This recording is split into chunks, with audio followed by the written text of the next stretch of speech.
Kaya kinailangan magdesisyon si Ruth kung mananatili siya sa Moab o sasama sa kanyang biyanang si Naomi sa isang lupain na hindi niya kilala sa lupain ng Huda. Mahirap yun ah. Bakit? Iikot na ang iyong mundo sa iyong biyanan. Samantalang bata pa ako, pwede pa ako mag-asawa. Iniwan ko ang lahat dahil sa iyong biyanan ko. Mahirap yun. Di ba? Kaya nating baguhin ang mundo. Dalaw-dalawin na lang kita. Bigyan na lang kita monthly ng isang sakong bigas. Pwede na. Kaya hindi ginawa ni Ruth. Kailangan ko mag-desisyon now na. Parang gano'n. So hindi ko iiwanan itong biyanan ko. Mahal ni Ruth ang kanyang biyanan at sobrang pagkaawa niya rito. Bakit siya naawa? Di ba sabi ng mga tao, "Uy, anong nangyari sa iyo? Naomi, ikaw ba yan? Tuyot na tuyot ka na." Parang gano'n, di ba? Pag inintindi mo ng kalawak. So naawa siya rito sa kanyang biyanan dahil hindi lamang namatay ang kanyang asawa kundi maging ang kanyang dalawang anak. Kaya sabi ni Naomi, umalis ako ng buong buo eh. Pagbalik ko dito sa Israel, kulang ako. Pinapait ang Panginoon ng buhay. Kaya, pero hindi siya sumuko. No? Pinamili si Ruth ng kanyang hipag na si Orpah kung gusto niyang manatiling kasama nito sa Moab, ngunit hindi kayang tiisin ni Ruth na mahiwalay sa kanyang biyanang si Naomi o sa Diyos ng Israel na kanyang nakilala sa pamamagitan ng kanyang asawa. Kumalat ang balita tungkol kay Naomi at nabalita ni Boaz, ang may-ari ng katabing bukid, ang tungkol sa katapatan ni Ruth. Kaugalian noon sa Israel na kailangan kunin ng kapatid na lalaki ang asawa ng kapatid na namatay para ipagpatuloy ang lahi ng kanyang kapatid. Ipagpapatuloy yung magandang relasyon. Hindi niya napansin na kaya pinipilit si Samson na huwag mag-asawa ng ibang babae dahil gusto mapang-asawa ng ang kanya, taga-Israel. Sa katigasan ng ulo nitong si Samson na humalik sa pilik mata ni Delilah. Diba? At namang babae ito, kumikinang-kinang ang mata. Diba ganun yung mga lalaki kung nakakita ng mga magandang babae. Sabi, "Oh, dito, hindi, dito." Diba gano'n? Parang gano'n. Ano ngayon nangyari kay Samson? Napahamak siya. Di ba? Kaya naging kaugalian noon, ayan, sa Israel. At dapat mapangasawa yung Israelitang babae lamang. Pero ang nangyari nga dyan, sino mapapangasawa ni Ruth, patay na rin yung kapatid ng asawa niya. Dahil namatay rin ang nag-iisang kapatid ng asawa ni Ruth, walang ibang mag-aaruga sa kanila. Yun pa ang isang benepisyo nun, kaya ililipat. Ano ba? Dahil para may mag-aruga doon sa asawa at doon sa nanay.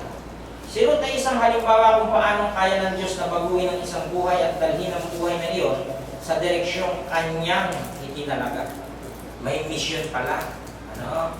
Gulong-gulo tayo, bakit ganito, bakit gano'n, may plano pala ang Diyos.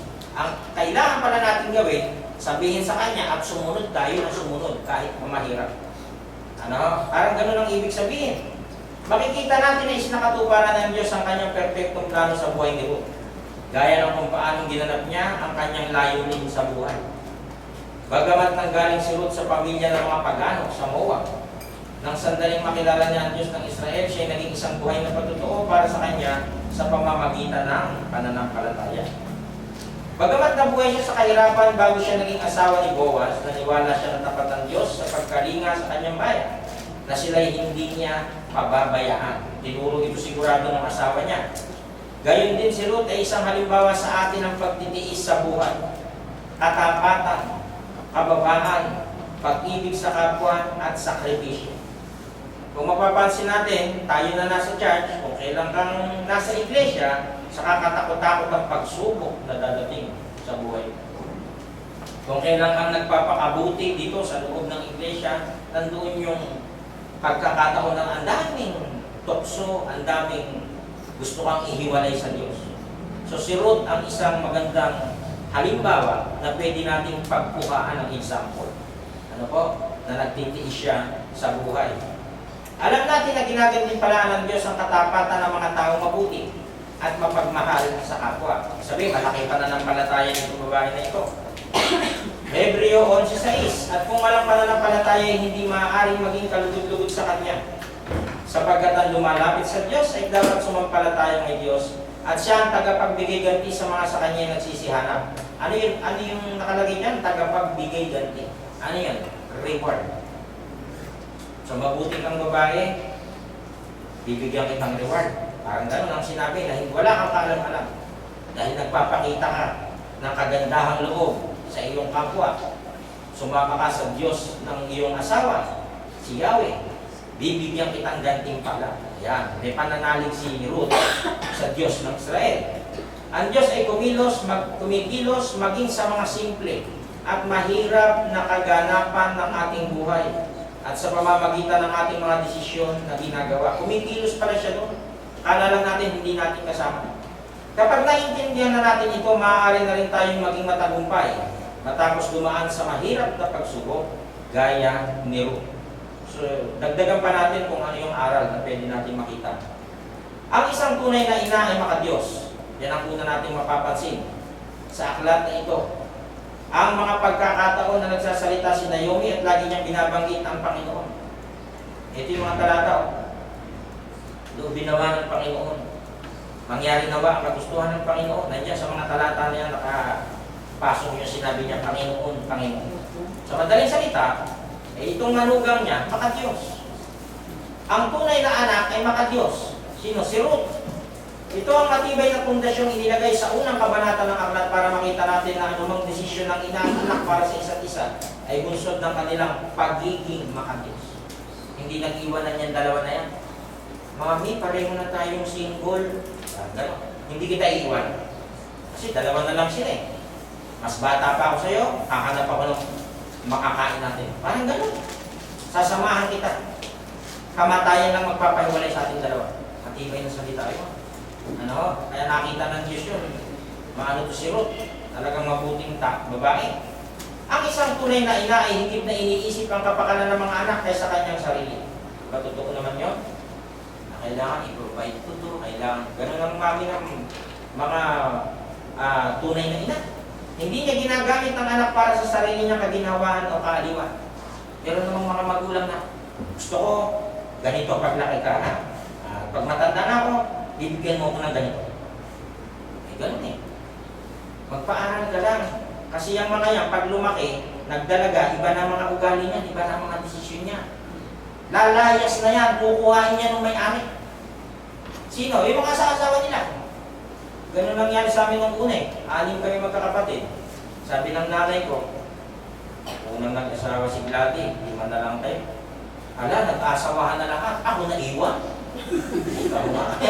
Kaya ako tuling nakasal eh. Ganun mangyayari sa totoo lang po.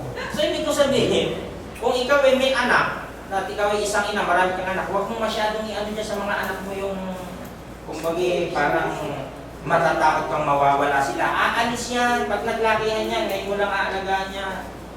Ano, sa Diyos ka pa rin magtatapat, hayaan mo kung ano ang dapat nilang gawin sa buhay, papayuhan mo lang, igagay mo lang. So ganun itong dalawa na ito, makikita natin. Agad na nagpasya si Naomi na pabalikin sa kanyang pamilya sina Orpah at Ruth. Mabuting namin si Naomi. Baka naiiya lang kayo sa akin mga anak. Sige na, umuwi na kayo. Mag-iwahiwalay na tayo. Patay na naman yung mga asawa ninyo. Pagkamatay ng kanyang mga lalaking anak, imbis na hingi ng tulong nito. Humingi ba si Naomi ng tulong? Hindi, di ba? Upang alagaan siya. Dahil iniisip niya na mas mapapabuti ang mga ito. Hindi nagkagano si Naomi. Mararamdaman mo sa mga salita niya na mahirap pakawalan ang mga mahal niyang manugang. Ngunit pinili niya ang sa palagay niya ay mas karapat-dapat na desisyon. Matapang to si Ruth, hindi umatras sa mga sinabi niya. Kapag ang isang ina ay hindi kayang pakawalan ang kanyang anak, ito ay pagiging makasarili. Sa version ng mga nanay ngayon, di ba? Sobrang pinakaka-baby-baby nitong mga mami yung kanilang mga anak. Baka kamagalusan, baka hindi pala magandang halimbawa yun. Bakit? Tinuturuan mong maging kaawa-awa pagdating ng panahon. Dapat marunong siyang tumayo sa sarili niya pa. Dapat pala ganun. Kasi bakit? Pag ako namatay, marunong ka mabuhay mag-isa. Hindi yung ganyang kawawa-kawawa. O yun ang isa pang makikita natin dito. Ano po? Na dapat bigyan natin ng aral ang ating mga anak. Ang kasabihan ng mundo na I can't live if it's without you ay hindi tunay na pagmamahal kundi pagiging makasarili. Mahirap palang sabihin din yun. Bakit? Dahil nga sa istorya ng dalawa. Nakahanda si Naomi na magutom kahit iwan siya ng dalawa. Buti na lang. Mabuti ang puso nitong si Ruth at hindi iniwan ng kanyang biyanan.